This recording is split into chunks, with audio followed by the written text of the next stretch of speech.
ಬೆಳಿಗ್ಗೆ 7 ಗಂಟೆಯಿಂದ ಶುರುವಾಗಿದೆ. 7 ಗಂಟೆಯಿಂದ ಶುರುವಾಗಿ ಈಗ ಮುಕ್ತಾಯ ಆಗಿದೆ. ಅಲ್ಲಿ ಸ್ಟ್ರಾಂಗ್ ರೂಮಿನಿಂದನೂ ಗೊಂದಲವನ್ನು ನೋಡಿದ್ದೀವಿ ನಾವು. ಗೊತ್ತಿಲ್ಲ ಅಲ್ಲಿ ಯಾಕಾಗಿ ಸ್ಟ್ರಾಂಗ್ ರೂಮ್ನ ಆ ಥರ ಇಟ್ಕೊಂಡಿದ್ರು.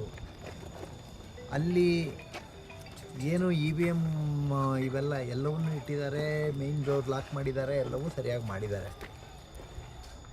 ಆದರೆ ಗೊಂದಲ ಅಲ್ಲಿಂದನೂ ಶುರುವಾಗಿದೆ.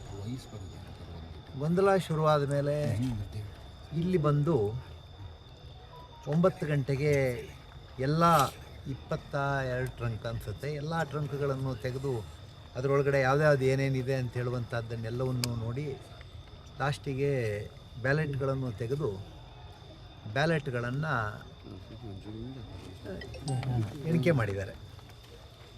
ಎಣಿಕೆಯಲ್ಲಿ ಏನು ಇನ್ವ್ಯಾಲಿಡ್ ಅಂತೇಳಿ ಆಗ ತೆಗೆದಿತ್ತು, ಅದರಲ್ಲಿ ಡಿಕ್ಲರೇಷನ್ ಕಡಿಮೆ ಯಾವ್ಯಾವಕ್ಕಿಲ್ಲ ಅಂತ ಹೇಳುವಂಥವನ್ನ ನೋಡಿ ಅವನ್ನ ಕೈ ಬಿಟ್ಟಿದ್ದಾರೆ. ಉಳಿದಿರುವಂತೆ ಅದರಲ್ಲಿ ಎಷ್ಟು ವ್ಯಾಲಿಡ್ ಬಂದಿದೆ ಅದನ್ನು ತಗೊಂಡು ಮತ್ತು ನನ್ನ ವ್ಯಾಲಿಡ್ ಎಷ್ಟಿದೆ ಮತ್ತು ನನ್ನ ಎದುರುಗಡೆ ಇದ್ದಂಥ ಅಭ್ಯರ್ಥಿದು ವ್ಯಾಲಿಡ್ ಎಷ್ಟಿದೆ ಅಷ್ಟನ್ನು ಲೆಕ್ಕಾಚಾರ ಮಾಡಿದಾಗ ಈಗಿನ ಪ್ರಕಾರ ನನಗೆ ಬಹುಮತ ಬರುತ್ತೆ. ಎಲೆಕ್ಷನ್ ಕಮಿಷನರಿಗೆ ಕಳಿಸ್ತೀವಿ, ಎಲೆಕ್ಷನ್ ಕಮಿಷನರಿಂದ ಮುಂದೆ ನಿರ್ಧಾರ ಮಾಡ್ತೀವಿ ಅಂತೇಳಿ ಹೇಳಿದ್ದಾರೆ. ಹಾಗಾಗಿ ನಾನು ಆದೇಶವನ್ನು ಎದುರು ನೋಡ್ತೇನೆ. ಮತ್ತು ಅವತ್ತು 2023 ಮೇ 13 ಸಂಜೆ ನಾವೇನು ಅರ್ಜಿ ಕೊಟ್ಟಿದ್ವಿ, ಇನ್ವ್ಯಾಲಿಡ್ ವೋಟ್ಗಳನ್ನು ವ್ಯಾಲಿಡ್ ಮಾಡಿದ್ದೀರಿ ಅಂಥೇಳಿ, ಮತ್ತು ಈ 3 ವರ್ಷಗಳ ಸತತ ನಾನು ಏನು ಹೋರಾಟ ಮಾಡಿದ್ದೆ ಆ ಹೋರಾಟಕ್ಕೆ ಜಯ ಸಿಕ್ಕಿದೆ ಅಂಥೇಳಿ ನಾನು ಈಗ ಆ ಅಂಕಿಅಂಶಗಳನ್ನು ಇದನ್ನೆಲ್ಲ ಇನ್ನು ಪೂರ್ಣ ಪ್ರಮಾಣದಲ್ಲಿ ಅವ್ರು ಕೊಡ್ತಾರೆ. ಈಗಿನ ಪ್ರಕಾರದಲ್ಲಿ ನಮಗೆ ಬಹುಮತ ಆಗುತ್ತೆ. ಅದು ಕ್ಲಾರಿಟಿ ಅಂಕಿಅಂಶ ಹೇಳಲಿಕ್ಕೆ ಆಗ್ತಿಲ್ಲ. ಯಾಕಂತ ಹೇಳಿದ್ರೆ ಈ EVMದು ಇದರ ಜೊತೆ ಇವತ್ತಿನ ಎಣಿಕೆಯಲ್ಲಿ EVMದನ್ನು ಸೇರಿಸ್ಕೋಬೇಕು ನಾವು. ಹಾಗಾಗಿ ನಮಗೆ ಸ್ಪಷ್ಟ ಬಹುಮತ ಬರುತ್ತೆ. ಮಾಡ್ತೀವಿ ಅಂತ ಹೇಳಿದಾರೆ ಸರ್? ಇಲ್ಲ, ಇವತ್ತು ಅವರು ಘೋಷಣೆ ಮಾಡ್ತಾರೆ ಅಂತ ನಾನು ಭಾವಿಸಿದ್ದೆ. ಅವ್ರು ಎಲೆಕ್ಷನ್ ಕಮಿಷನರಿಗೆ ಕಳಿಸ್ತೀನಿ ಅಂತ ಹೇಳಿದ್ದಾರೆ. ಅವ್ರು ಕಳಿಸ್ತೀನಿ ಅಂತ ಹೇಳಿರೋದ್ರಿಂದ ನಾವೀಗ ಅವ್ರು ಕಳಿಸಿ ಅಲ್ಲಿಂದ ಏನು ತೀರ್ಮಾನ ಆಗುತ್ತೆ. ಈಗ ನಾವು ಒತ್ತಾಯ ಎಲ್ಲ ಮಾಡಿದ್ದೀವಿ. ನಾವು ಕೇಳಿದ್ರೆ ಹಾಗೆ ಬರ್ತೀವಿ, ಒತ್ತಾಯನೂ ಮಾಡಿರ್ತೀವಿ. ಹೈಕೋರ್ಟ್ ಡೈರೆಕ್ಷನ್ ಏನಿತ್ತು? ಹೈಕೋರ್ಟ್ ಡೈರೆಕ್ಷನ್ ಇವ್ರು ಹೇಳ್ತಾರೆ ಡಿಕ್ಲರೇಷನ್ ಅಂತ ಹೇಳಂದರೆ ವೋಟನ್ನು ಡಿಕ್ಲೇರ್ ಮಾಡಿ ಕಳಿಸೋದಷ್ಟೇ. ನಂದು ನಮಗೆ ಫಲಿತಾಂಶ ಡಿಕ್ಲೇರ್ ಮಾಡಿ ಅಂತ ಹೇಳಿಲ್ಲ ಅಂತ ಇಲ್ಲಿ ಹೇಳ್ತಾರೆ. ಹಾಗಾಗಿ ಇರ್ಬೋದು. ಮತ್ತು ಈಗ ನೋಡಬೇಕು ರೂಲಿಂಗ್ ಪಾರ್ಟಿ ಯಾವ ಥರ ತಗೊಳತ್ತೆ, ಇಲ್ಲಿ ಕರ್ನಾಟಕದಲ್ಲಿ ಏನು ಮಾಡ್ತಾರೆ ಏನು ಅನ್ನುವಂಥದ್ದನ್ನು ಕಾದು ನೋಡಬೇಕಾಗಿದೆ. ಯಾಕಂದರೆ ಮಧ್ಯಾಹ್ನ ಕಾಂಗ್ರೆಸ್ ಸಂಭ್ರಮ ಆಯಿತು, ಸಂಜೆ ಒಳಗಡೆ ಅದು ನೀರಸ ಆಯಿತು. ಈಗ ಅದು ಮತ್ತೆ ಬೇರೆ ಪರಿಣಾಮ ಆಗ್ತಾ ಇದೆ. ಒಟ್ಟಾರೆ ಅಭಿಪ್ರಾಯ ಪರಿಣಾಮ ಬೇರೆ ಏನೂ ಆಗಕ್ಕೆ ಸಾಧ್ಯ ಇಲ್ಲ. ಸರ್ಕಾರ ಅವ್ರದ್ದಿದೆ, ಅವ್ರದ್ದೇ ಆಡಳಿತ ಇದೆ, ಅವ್ರದ್ದೇ ಇದಿದೆ. ಏನು ಬೇರೆ ಏನು ಮಾಡೋದು? ಏನು ಪರಿಣಾಮ ಏನಿದೆ ಅಂದರೆ ಸರ್ಕಾರ ಅವ್ರದ್ದೇ ಅಂದರೆ ಬೇರೆ ಪರಿಣಾಮ ಆಗುತ್ತೆ? ಏನಾಗುತ್ತೆ? ಏನಾಗಲ್ಲ. ಯಾಕಂದರೆ ಸತ್ಯ ಆಗಿರುತ್ತೆ ಅವತ್ತು. ಹಾಗಾಗಿ ಹೇಳಿ ಅಲ್ಲ ಏನಾಗ ಆ ಥರದ ಪರಿಸ್ಥಿತಿ ಹೇಳಿದ್ದಲ್ಲ ನಾನು. ಆದರೆ ಸ್ವಲ್ಪ ಒತ್ತಡಗಳು ಇರಬಹುದೇನೋ ಅಂತ ನಾನು ಭಾವಿಸ್ತೇನೆ. ನಿಮ್ಮ ಕಾರ್ಯಕರ್ತರು ಪ್ರತಿಭಟನೆ ಮಾಡಿದ್ರು, ರಾಜೇಗೌಡರು ಬಂದು ಒತ್ತಡ ಆಗ್ತಾ ಇದ್ದಾರೆ ಮತ್ತೆ ಎಣಿಕೆ ನಿಲ್ಲಿಸಬೇಕು ಅಂತ. ಅಲ್ಲಿ ಏನಾಯ್ತು? ಈಗ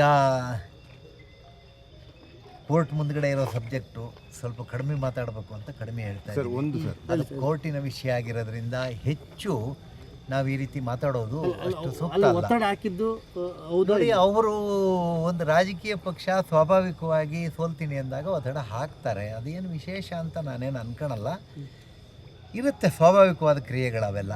ನಾನು ಕೋರ್ಟ್ ಮುಂದಿರೋ ವಿಷಯ ಆಗಿರೋದ್ರಿಂದ ಅದಕ್ಕಿಂತ ಹೆಚ್ಚಿಗೆ ಎಷ್ಟು ದಿನದ ನಿರೀಕ್ಷೆ ಇದೆ ಸರ್ ಈ ಒಂದು ಫಲಿತಾಂಶ ಬರೋದು? ಗೊತ್ತಿಲ್ಲ. ಈಗೆಲ್ಲ ಆನ್ಲೈನ್ ಆಗಿರೋದ್ರಿಂದ ನಾಳೆ ಬೆಳಿಗ್ಗೆನೂ ಬರ್ಬೋದು. ಇಲ್ಲ ಇದನ್ನು ಯಾವ ರೀತಿ ತಗೊಂತಾರೆ ಹೇಗೆ ಅಂತೇಳಿ ನೋಡ್ಬೇಕಲ್ಲ. ನೋಡೋಣ, ಕಾದು ನೋಡ್ತೀನಿ. ಸರ್ ಮತ್ತೊಂದು ಪ್ರಶ್ನೆ ಸರ್, ಎಡವಟ್ಟು ಮಾಡಿದ್ರು ಮತ್ತೆ ಅವರ ಲೋಪಗಳು ಎದ್ದು ಕಾಣಲಿಲ್ಲ ಸರ್? ಯಾಕಂದ್ರೆ ಸಿಂಧುವಾದ ಮತಗಳೇ ಅಸಿಂಧುವಾಯಿತು. ಈಗ ಇದು ಹೆಂಗೆ ಅಂತ ಹೇಳಿದ್ರೆ, ನೀವು ಬೆಳಿಗ್ಗೆಯಿಂದ ನೋಡ್ತಾ ಇದ್ದೀರಿ, ಇದು ಯಾರ್ಯಾರಿಗೆ ಹೆಂಗೆ ಬೇಕೋ ಹಂಗಂಗೆ ಇಂಟರ್ಪ್ರಿಟೇಟ್ ಮಾಡ್ತಾ ಇದ್ದಾರೆ. ಈಗ ನಾವೇನೋ ಇಲ್ಲಿ ಬಂದು ಸರ್ಕಾರ ಇಟ್ಕೊಂಡು ನಾವೇನೋ ಸ್ಟ್ರಾಂಗ್ ರೂಮ್ ಮೇಂಟೈನ್ ಮಾಡಿದವ್ರು ನಾವು ಅನ್ನೋ ಥರ ನಮ್ಮ ಮಾತಾಡ್ತಾರೆ ಅವರು. ಆದರೆ ಈ ರೀತಿಯ ಗೊಂದಲಗಳು ಸ್ವಾಭಾವಿಕವಾಗಿ ಇರುತ್ತೆ. ಗೆದ್ದವರಿಗೆ ಆಗಿದೆ ಅನ್ನೋದು ಒಂದು ಆರೋಪ ಕೇಳಿ ಬರ್ತದೆ. ಅಂದ್ರೆ ಅವರು ಆರೋಪ ಮಾಡ್ತಾ ಇದ್ದಾರೆ ಸರ್. ಸ್ವಾಭಾವಿಕವಾಗಿ ನೋಡಿ, ಅವರು ಮೊನ್ನೆ ಹೇಳಿದ್ರು ನಿಮಗೆ ಅಲ್ಲ ಸರ್, ಮತ ಪತ್ರಗಳು ಟ್ಯಾಂಪರಿಂಗ್. ನೋಡಿ, ನಾನು ಹೇಳ್ತಾ ಇರೋದು, ಮೊನ್ನೆ ಅವ್ರು ಹೇಳಿದ್ರು, ನಾನು ಯಾವುದೋ ಇಂಟರ್ವ್ಯೂನಲ್ಲಿ ನೋಡಿದೆ, ತಪ್ಪೇನಾದರೂ ಆಗಿದ್ದರೆ ಅಲ್ಲಿ ಅದಕ್ಕೆ ಅಧಿಕಾರಿಗಳು ಹೊಣೆ, ಏಜೆಂಟ್ರು ಇರಲಿಲ್ವಾ ಅಂತ. ಅಂದರೆ ಅಧಿಕಾರಿಗಳು ಹೊಣೆ ಅಂತ ಹೇಳ್ಬೇಕಾದ್ರೆ ನಿಮಗೆ ಗೊತ್ತಿತ್ತು ಅಂತ ಆಯ್ತಲ್ಲ. ಅದು ನಿಮಗೆ ಏನೂ ಇಲ್ಲದೆ ಇದ್ದರೆ ನೀವು 3 ವರ್ಷ ಯಾಕೆ ಅದಕ್ಕಿಷ್ಟು ಇದನ್ನು ಫಸ್ಟ್ ಡೇ ನಾನು 2023 ಮೇ 13ಕ್ಕೆ ನಾವು ಕೊಟ್ಟವಲ್ಲ ರೀಕೌಂಟಿಂಗ್ ಮಾಡಿ ಅಂತ, ಅವತ್ತು ಮಾಡೋಕ್ಕೇನು ಸಮಸ್ಯೆ ಆಗಿತ್ತು? ಅವತ್ತು ಮಾಡಬೇಕಾಗಿತ್ತಲ್ಲ. ಅವತ್ತು ಮಾಡ್ದೇನೆ ಈಗ ಈ ರೀತಿ ಹೇಳ್ತಾ ಇರುವಂಥದ್ದು, ಈಗ ಸೋಲಾದ ಕೂಡಲೇ ಟ್ಯಾಂಪರಿಂಗ್ ಆಗಿದೆ ಅಂತ ಹೇಳೋದು, ಗೆಲುವಾದ ಕೂಡಲೇ ನಮಗೆ ಜನಾಭಿಪ್ರಾಯ ಬಂದಿದೆ ಅಂತ ಹೇಳೋದು, ಅದು ಅಲ್ಲ ಸರ್. ಟ್ಯಾಂಪರಿಂಗ್ ಆಗಿದ್ರಿಂದ ನೀವು ಇಷ್ಟು ಕೋರ್ಟಲ್ಲಿ ಹೋಗಿ ಮಾಡ್ತಾ ಇದ್ರಿ? ನಾನು 2013 23 ಮೇ 13 ಸಂಜೆ 5:20ಕ್ಕೆ ಅರ್ಜಿ ಕೊಟ್ಟಿದ್ದೀನಿ ರೀಕೌಂಟಿಂಗ್ ಮಾಡಿ ಅಂತ. ರಾಜ್ಯದ ಕಡೆಯ ರಿಸಲ್ಟ್ ಬಂದಿರೋದು ಶೃಂಗೇರಿ ಚಿಕ್ಕಮಗಳೂರು ಜಿಲ್ಲೆಯಲ್ಲಿ ಯಾವತ್ತೂ 12 ಗಂಟೆ ತನಕ ಇಂಥ ಮೇಲೆ ಕಾದೇ ಇಲ್ಲ ರಿಸಲ್ಟು. ಯಾಕಾಗ ಅವತ್ತು 5:15 ಗಂಟೆ ತನಕ ಕಾಯಿಸ್ಬೇಕಾಗಿತ್ತು ರಿಸಲ್ಟಿಗೆ? ನಾವು ಅವತ್ತು ಕೊಟ್ಟಾಗಲೇ ರೀಕೌಂಟ್ ಮಾಡಿದರೆ ಇವ್ಯಾವ ಸಮಸ್ಯೆಗಳು ಇರಲೇ ಇಲ್ಲ. ಅಲ್ಲ ಸರ್, ಇವತ್ತು ಆಗಿದೆ. ಇವತ್ತು 12 ಗಂಟೆನೇ ಆಯಿತು. ಇವತ್ತು ರಾತ್ರಿ 12 ಆಗಿದೆ. ಅದು ಮಧ್ಯಾಹ್ನ 12ಕ್ಕೆ ಮುಗಿತಿದ್ದು. ಹಾಗಾಗಿ ನೋಡೋಣ, ಒಳ್ಳೇದಾಗಿದೆ. ನನ್ನ ಹೋರಾಟಕ್ಕೆ ಅಲ್ಲ ಸರ್, ಇವತ್ತಿನ ಬೆಳವಣಿಗೆ ಪೂರ್ತಿ ನೋಡಿದಿರಿ. ನನ್ನ ಹೋರಾಟಕ್ಕೆ ಜಯ ಸಿಕ್ಕಿದೆ. ನನಗೆ ನಾನೇನು ರೀಕೌಂಟಿಂಗ್ ಕೇಳಿದ್ದೆ, ರೀಕೌಂಟಿಂಗಿಗೆ ಕೋರ್ಟ್ ಆದೇಶ ಆಗಿದೆ. ರೀಕೌಂಟಿಂಗ್ ನಿಲ್ಲಿಸಬೇಕು ಅಂತ ಬೆಳಗ್ಗೆಯಿಂದನೂ ಹೋರಾಟ ಮಾಡ್ತಾಯಿದ್ರು. ಬೆಳಗ್ಗೆ 7:10ಕ್ಕೆ ಶುರುವಾಯಿತು ಅಂತ ಕಾಣುತ್ತೆ. ಕೌಂಟಿಂಗ್ ನಿಲ್ಲಿಸಿ ಏನಕ್ಕೆ ಕೌಂಟಿಂಗ್ ನಿಲ್ಲಿಸ್ಬೇಕು ಅಂತ ನಮ್ಗೆ ಗೊತ್ತಿಲ್ಲ. ನೀವು ಎಲ್ಲ ಮಾಧ್ಯಮದವ್ರು ಹೊರಗಡೆ ಇದ್ದಿರಿ, ಕೆಲವರೆಲ್ಲ ಅಲ್ಲೇ ಒಂಚೂರು ವಿಡಿಯೋನು ಹಿಡಿದ್ರಿ, ಎಲ್ಲ ನೋಡಿದಿರಿ. ಹಾಗಾಗಿ ನಿಲ್ಲಿಸಿ ಅಂತ ಹೇಳಬೇಕಾದ್ರೆ ಸಮಸ್ಯೆ ಇರಬೇಕಲ್ಲ.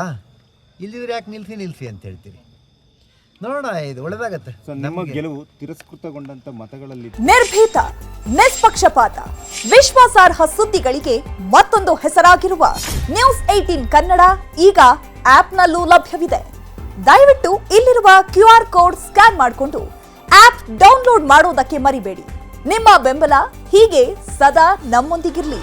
ಧನ್ಯವಾದ.